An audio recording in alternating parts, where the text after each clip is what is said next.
உங்களை காப்பாற்ற யாரும் இல்லையே என்று ஏக்கத்தோடு இருக்கீங்களே, என்னை யார் காப்பாற்ற முடியும், என்னை யார் ரட்சிக்க முடியும் சொல்லி உதவியற்ற நிலையில சோர்ந்துட்டீங்களா? பயப்படாதீங்க. உங்களை காக்கிற கர்த்தர் உண்டு. உங்களுக்கு நன்மை செய்வார்.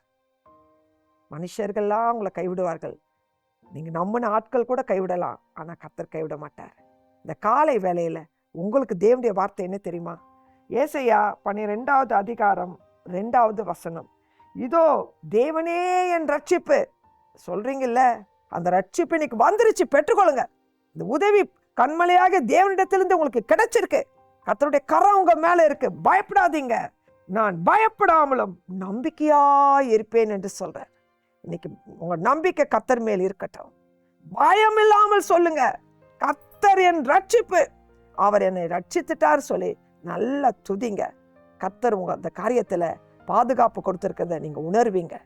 உங்களுக்கு தேவனை மனதார துதிக்க போறீங்க. பெரிய காரியம் செய்ய போற கர்த்தருடைய கரம் உங்களோடு கூட இருப்பதாக. ஆமென்.